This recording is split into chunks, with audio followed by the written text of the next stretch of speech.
59절까지의 말씀입니다.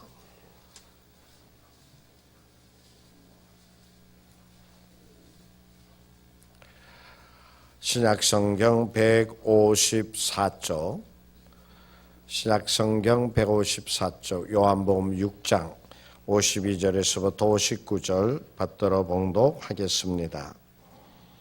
그러므로 유대인들이 서로 다투어 이르되 이 사람이 어찌 능히 자기 살을 우리에게 주어 먹게 하겠느냐. 예수께서 이르시되 내가 진실로 진실로 너희에게 이르노니 인자의 살을 먹지 아니하고 인자의 피를 마시지 아니하면 너희 속에 생명이 없느니라. 내 살을 먹고 내 피를 마시는 자는 영생을 가졌고 마지막 날에 내가 그를 다시 살리리니 내 살은 참된 양식이요 내 피는 참된 음료로다. 내 살을 먹고 내 피를 마시는 자는 내 안에 거하고 나도 그의 안에 거하나니 살아계신 아버지께서 나를 보내심에 내가 아버지로 말미암아 사는 것 같이 나를 먹는 그 사람도 나로 말미암아 살리라. 이것은 하늘에서 내려온 떡이니 조상들이 먹고도 죽은 그것과 같지 아니하여 이 떡을 먹는 자는 영원히 살리라. 이 말씀은 예수께서 가버나움 회당에서 가르치실 때에 하셨느니라. 간혹 신문에 보면은 뇌사 판정을 받으신 분들이 자신의 장기를 다른 사람들에게 나누어 주고 숨을 거두었다라고 하는 그러한 기사가 나오게 되어지는 것을 봅니다. 자기가 죽어가는 그 생명 뇌사 상태에 빠진 이가 다른 사람, 힘들고 고통에 빠져 있는 이들, 또 생명이 위태하게 되어진 이들에게 자신의 장기를 나눠주는 것이죠. 그게 보면은 뭐 심장에서부터 시작해서 신장, 간장, 폐, 또 각막, 그리고 뭐 췌장, 최대 9가지를 떼어내어서 생명이 위태한 사람들에게 그것을 이식시킬 수 있다라고 하는 것이죠. 자기가 죽어가면서 다른 사람들에게 생명을 더하여 주고 떠나는 것입니다. 참 귀한 것인 줄로 압니다. 다른 사람에게 생명을 더하여 주고 자신은 떠나가는 것이에요. 우리 속담에 그런 말이 있답니다. 죽은 나무에도 꽃은 피는가 라고 하는 말이 있답니다.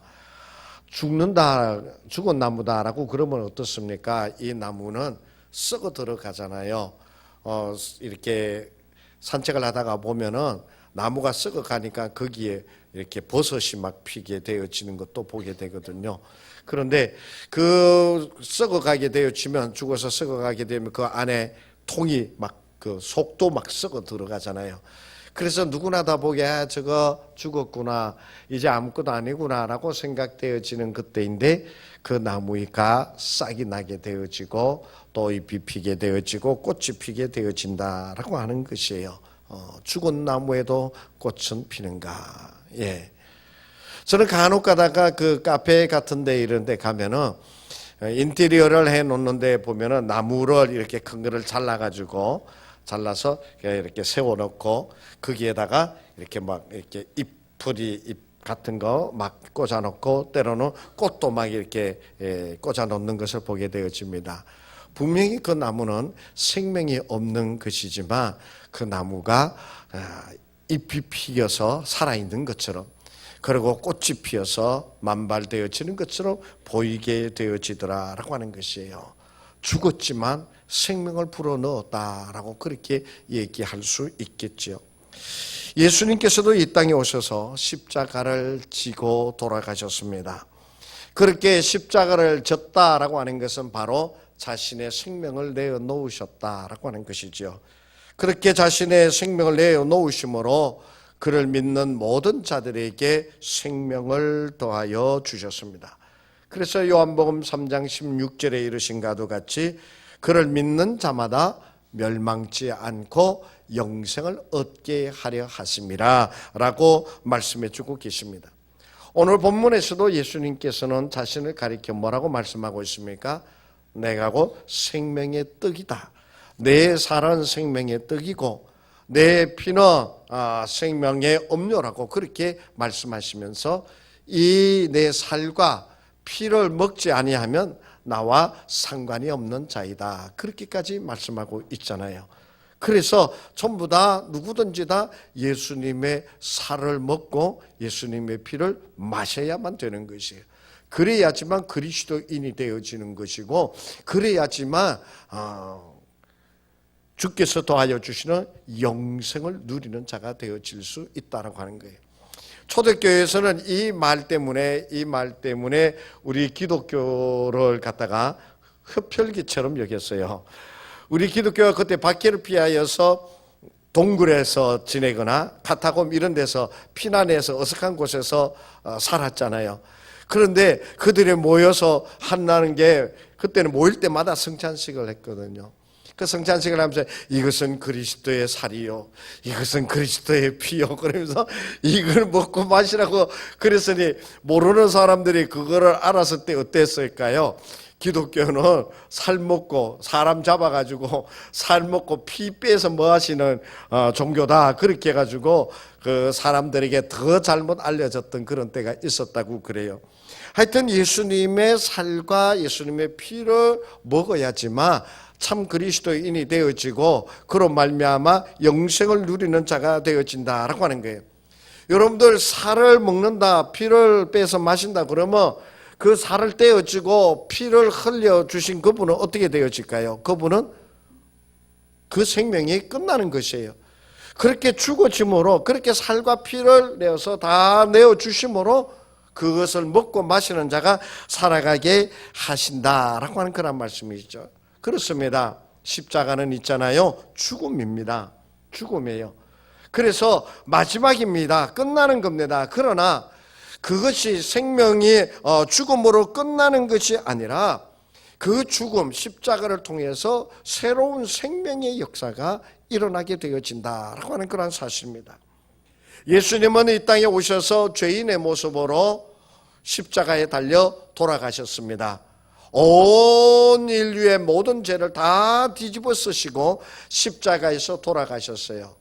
예수님이 십자가에서 부르짖는 소리 가운데 아버지 아버지 어찌하여 나를 버리시나이까 라고 하는 그런 말씀 기억나십니까? 왜 그때 하나님께서 예수를 십자가에 달려 그 고통스러워하는 예수를 피하였는가, 외면했는가? 학자들은 그런 얘기를 합니다. 세상 모든 사람들의 죄를 다 뒤집어 쓴 예수, 그는 죄는 짓지는 않아하였지만 모든 사람들의 죄를 뒤집어서 추악하기 이를 데 없는 그 모습이었다는 거예요. 그때는 죄를 싫어하시는 하나님께서 그러한 예수를 바라보는 것이 싫어서 등을 돌리셨다. 그때 주님이 부르짖은 것이 바로 엘리 엘리 라마 사박다니라고 하는 그런 말씀이었다라고 하는 거예요. 그렇게 모든 온 인류의 죄를 뒤집어 쓰시고 십자가에 죽으신 그 예수로 말미암아 우리는 어떻게 되어집니까? 우리의 죄를 사함받는 자가 되어지는 것이에요. 어떠한 추악하고 악하고 더러운 죄악이라 하더라도 그 모든 죄를 사함받아서 죄 사함받은 자로 아바 아버지라 부르면서 하나님께 나아갈 수 있는 자가 되게 하여 주셨습니다. 어떻게 해요? 예수가 십자가에서 모든 죄를 다 뒤집어 쓰고 죽으셨기 때문에 그 십자가의 죽음을 통하여 우리가 영생 생명을 얻는 자가 되어졌다라고 하는 것이, 이 십자가는 또한 수치와 모멸로 가득 차 있는 것이었어요. 이 십자가는 로마인들의 형틀이었습니다. 그런데 그 십자가의 죽음이 얼마나 참혹하고 수치스러웠으면 로마 형법에 그랬답니다. 로마인은 어떠한 죄인이라도 이 십자가로 죽이지 않았다고 그래요. 예수님께서 그 십자가를 지고 죽으셨어요. 그것은 얼마나 수치스러운지 몰라요. 그리고 성경에서 말씀하시기를 나무에 달린 자마다 하나님께 저주받은 자이라고 말씀하셨거든요. 세상의 형법으로서도 수치스러운 죽음이었고 하나님께로도 버림을 받은 그 죽임, 십자가의 죽임을 당하셨다라고 하는 것이에요. 그런데 예수께서 그 십자가의 죽으심으로 말미암아 우리가 어떻게 되어집니까? 그 십자가의 죽으심으로 말미암아 우리는 죄 사함을 받게 되어지고, 그 십자가의 죽으심으로 말미암아 우리가 하나님을 만나게 되어지고, 그 십자가의 죽으심으로 말미암아 우리가 우리의 마음이 죄악으로 답답하고 견딜 수 없었던 그 고통에서부터 벗어나게 되어지는 기쁨과 환희를 예수의 십자가의 죽으심으로 말미암아 우리가 얻게 되어졌다라고 하는 것이에요. 그것을 우리가 누리게 되어지고 그것을 소유할 수 있는 자가 되어졌어요. 어떻게 해요? 내가 잘나서가 아니에요. 내가 노력해서 얻는 것이 아니에요. 예수 그리스도의 십자가, 그 십자가를 통해서 우리가 그 기쁨과 환희를 누리는 자가 되어졌더라라고 하는 말씀이에요. 예수의 십자가는요, 고난과 고통입니다. 고난과 고통이에요. 그가 십자가에 달리시기 전에 채찍을 맞으셔서 그야말로 신음소리도 내지 아니하시며 그 고통을 다 참으신 분이 바로 예수 그리스도이시잖아요. 그런데 그 예수 그리스도의 십자가의 죽으심을 통하여 우리는 평안을 누리게 되어지는 것이에요. 예수의 그 십자가의 죽으심으로 우리는 연약한 자리에서 벗어나서 어떠한 것이든지 능히 이기고 남은 그 강건함을 덧입는 자가 되어지고, 우리를 고통에 시달리게 하는 그 질병에서부터 자유함을 얻을 수 있는 자가 되어졌다라고 하는 사실이에요.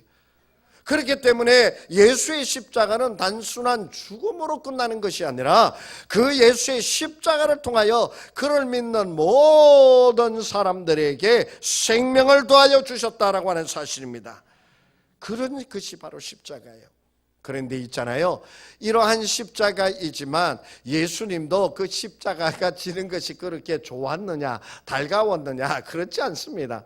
성경에 보면은 예수님께서 마지막 날밤 겟세마네 동산에서 정말 땀방울이 핏방울이 되어지도록 온몸을 쥐어짜면서 하나님 아버지께 기도했지요. 뭐라고 기도했어요? 아버지여, 할 수만 있으면 이 잔을 내게서 옮겨 주시옵소서.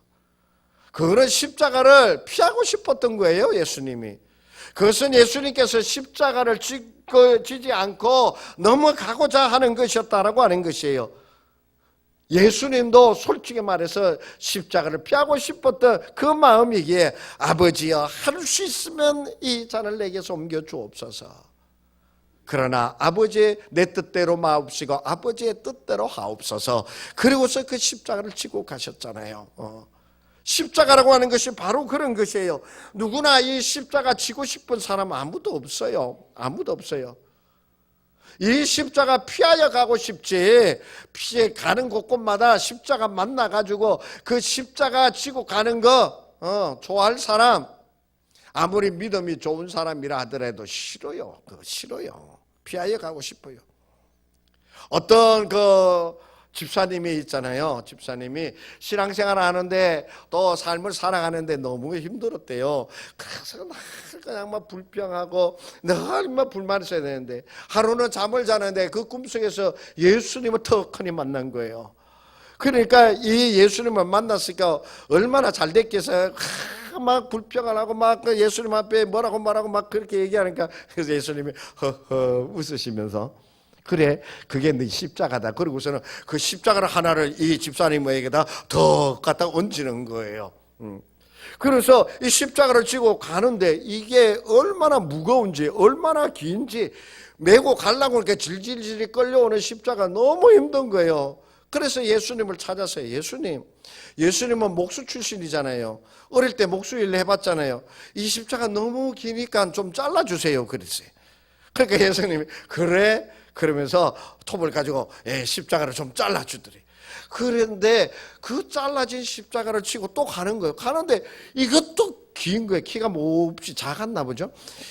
힘든 거예요. 그래가지고 또 예수님 불렀어요. 예수님, 이 십자가 이것도 또 너무 길어. 좀 더 잘라주세요. 그러니까 예수님 또 한 번 웃으시더래. 십자가 가다가 기니까 또 잘라달라고 그래요. 또 잘라줬어요, 예수님. 그래가지고 하다가 보니까는 더 앞에 보니까 요단강이 보이는 언덕이 딱 보이래. 그걸 건너가야지 천당에 가고 천국에 들어가는데 어떻게 가지 하고서 머뭇거리고 있는데 자기 뒤에서 오던 사람들, 십자가를 지고 오던 사람들이 그 십자가를 갖다가 이쪽에서 저 요단강 건너편으로 턱 놓으니까는 십자가 떡 닿더라는 거예요. 그러니까 그 십자가 위로 건너서 천당으로 가더라는 거예요. 다들 그러고 막 건너는데 자기 혼자 이러려고 보니까 십자가 너무 짧아져 버린 거예요. 이거 어떡하나? 아, 어떻게 하다가 잠이 깼대요. 십자가 짧으면 좋지요. 그죠? 편하면 얼마나 좋겠습니까?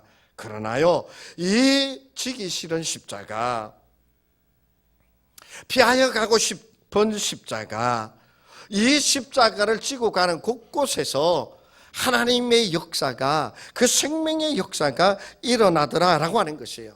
그래서 십자가는 죽음, 끝이 아닙니다. 십자가는 새롭게 시작되어지는 것이 바로 십자가입니다. 이 생명의 역사가 일어나서 때로는 사람을 감동시키고 죽어가던 사람을 다시 살려내고, 그리고 이 십자가로 말미암아 영생의 길로 나아가게 되어지는 그 역사가 이 십자가 속에서 일어난다라고 하는 사실이에요. 여러분, 큰 가시고기 얘기 들어보셨죠? 지금 영상을 제가 하나 보여드릴 텐데, 이 큰 가시고기의 일생이에요. 아빠 큰 가시고기. 이 큰 가시고기는 이게 그 암놈하고 순놈하고, 영상이 왜 언제 나오는구나. 암놈하고 순놈하고 만나가지고 교미를 해서 암놈이 알을 낳아요. 알을 낳으면 이 암놈이 같이 있으면 좋은데 가버린대요. 알만 놓고서는. 그러면 그 순놈 가시고기가 그 알을 지키려고 고기들이 먹이잖아요. 알이라고 하는 게. 그러니까는 그 알을 막 빙빙 돌면서 하면서, 그리고 또 그 수온을 맞춰야 된대. 그래가지고 기드름으로 막 그래서 알을 부화시킨다, 그 얘기예요. 그 나머지 참 좀 뭉클한 얘기가 있는데 한번 영상 한번 계속 알들에게 골고루 쇠물을 쏘이고 나면 다시 둥지 안으로 알을 밀어넣는다. 큰 가시고기 수컷이 알을 돌보는 일은 종족 보존의 본능 그 이상이다. 부화를 기다리는 알들, 산란한 시차에 따라 성장 속도가 제각각이다. 산란 8일째, 드디어 부화가 시작된다. 일단 부화가 시작되면 아비는 더욱 바빠진다. 알이 부화하는 순간에 가장 많은 산소를 공급해야 하기 때문이다. 부화 3일째, 깨어난 새끼들이 둥지 사이로 헤엄쳐 다닌다. 그 와중에도 아비는 둥지를 헐고 쉴 틈 없이 부채질을 한다. 둥지 안쪽에는 아직 깨어나지 못한 알들이 있다. 먼저 깨어난 새끼들을 돌보며 끊임없이 부채질을 하는 수컷. 지느러미도 점점 힘이 빠진다. 새끼를 모두 탄생시킨 지 5일째, 아비가 힘없이 가라앉는다. 둥지를 짓기 시작하면서부터 새끼를 모두 키워내기까지 지난 보름 동안 녀석은 아무것도 먹지 않았다.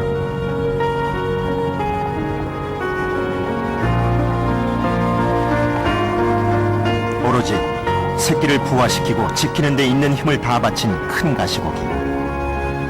그의 아비가 그랬듯 자신도 아비의 역할을 다하고 장엄하게 생을 마감한다.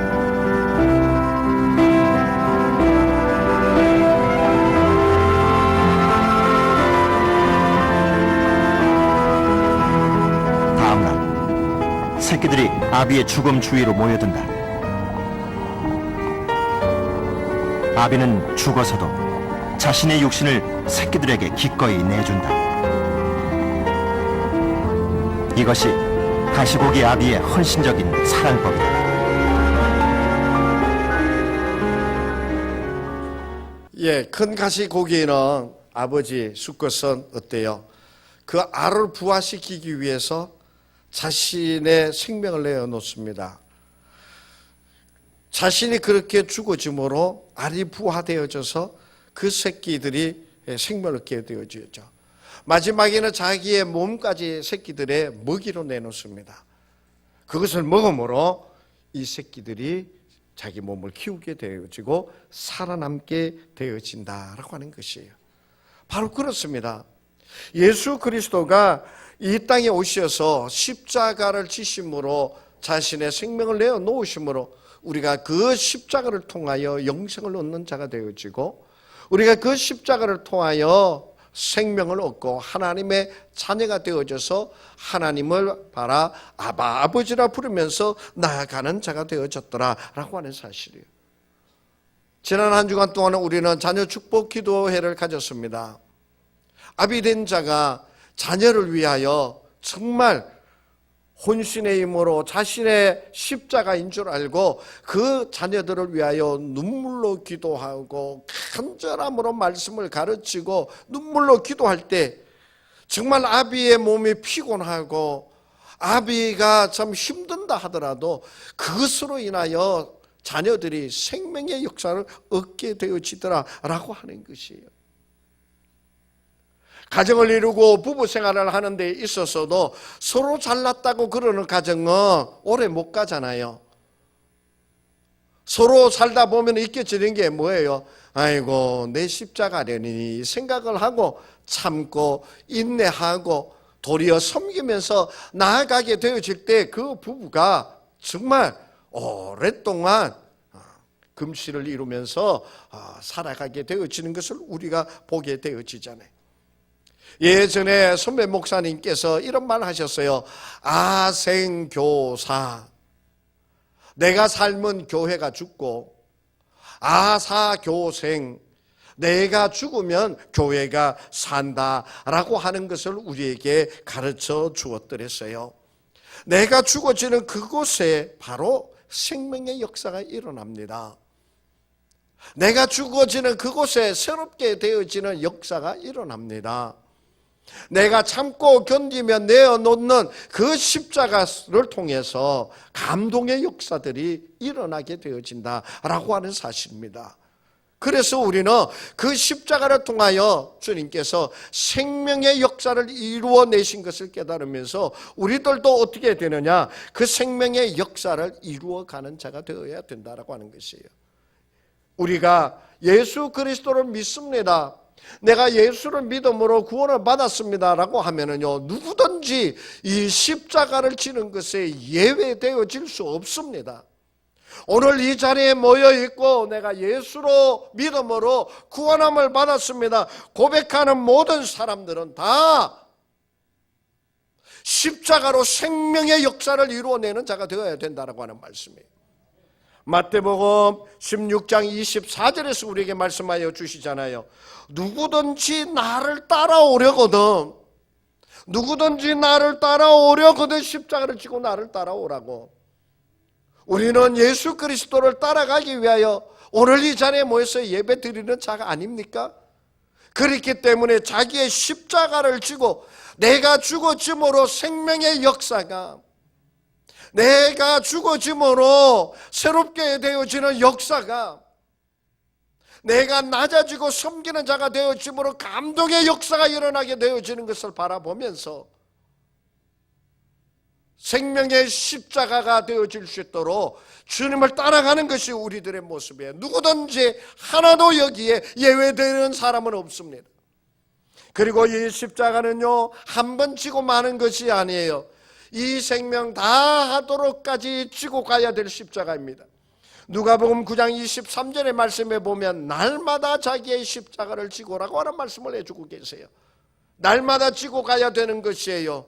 피하여 갈 수 있는 것이 아닙니다. 내가 날마다 그 십자가를 지게 되어질 때 거기에 생명의 역사가 일어나게 되어지는 것이고요. 이 십자가는 자발적으로 지는 것입니다. 누가 억지로 메어주는 것이 아니에요. 그 십자가를 자기가 지고 힘들고 어려울 때 넘어질 때도 있고 깨어질 때도 있지만 주님이 제 힘으로 내게 생명을 더하여 주신 것을 깨달으면서 그 십자가를 지고 끝까지 따라가는 것, 끝까지 나아가는 그것이 바로 우리 그리스도인들의 삶이요 주님을 따라가는 자의 모습이 되어지는 것입니다. 이 십자가는 있잖아요, 끝까지 지고 나아가는데 너무나도 힘들고 어렵습니다. 내 몸이 피곤해도 그 십자가를 내려놓을 수 없고요, 고통스러워도 그 십자가를 내려놓을 수 없고요, 그것으로 인하여 수치를 당한다 하더라도 그 십자가를 내팽개칠 수 없습니다. 내가 끝까지 수고해야 되는 것이에요. 내가 끝까지 섬기는 것이, 그 고통 속에 그 고통을 알면서도 내팽개치지 못하고 지고 가는 것이 십자가요, 그것을 통하여 생명의 역사가 일어나는 것입니다. 이 십자가를 지고 나아갈 때 나의 자존심도 죽습니다. 내 만족도 죽습니다. 나의 쾌락도 죽고요, 나의 욕심도 죽고요, 나를 유익게 하는 그 모든 것을 다 잃어버리게 되어집니다. 그렇게 죽어지는 것을 통하여 하나님께서 함께하여 주심이 드러나는 생명의 역사가 일어나게 되어지는 것입니다. 그렇습니다. 오늘 이 자리에 모여서 십자가는 생명을 불러일으킨다는 말씀을 듣는 사랑하는 성도 여러분, 십자가는 죽음이지만 그것으로 끝나는 것이 아니라 그 십자가를 통하여 새로운 생명의 역사가, 새롭게 하여 주는 역사가 일어나는 것인 줄로 믿고, 그 십자가를 피하지 아니하고 지고 끝까지 달려 나아가는 우리가 되기를 간절히 원합니다. 십자가를 지고 나아가는 그곳에 새롭게 되어지는 역사가 일어나게 되어집니다. 과거에 잘못되어진 것이 있었다 하더라도 그 모든 것은 사함을 받게 되어지고, 그 모든 것도 죽어지고 새로운 생명의 역사가 십자가를 지고 가는 그 앞에 놓이고 펼쳐지게 되어진다는 말씀입니다. 이 십자가는 능력입니다. 내 힘으로 십자가 지는 것 아닙니다. 내가 십자가를 지고 나아갈 때 주님이 나와 함께 하심을 깨닫고 누리게 되어질 것이요, 내가 십자가를 지고 나아갈 때 주님의 능력이 내게 함께하여 주시는 것을 깨닫게 되어질 것입니다.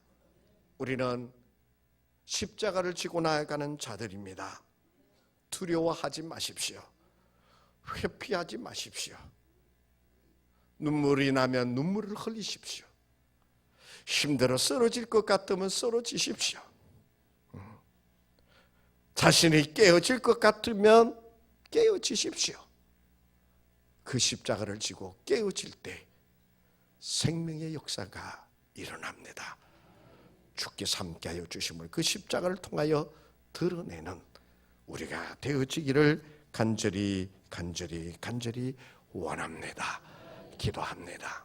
주님, 십자가 피하여 가고 싶지만 그 십자가가 생명의 역사임을 깨달아 알게 하여 주시어서 넘어지더라도, 수치스럽더라도, 깨어지더라도 십자가 짊어지고 주님 따라가는 주의 백성 되게 하여 주시옵소서.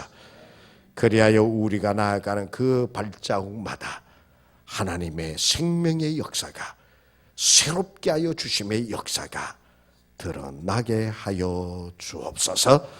예수님의 이름으로 기도하옵나이다. 아멘.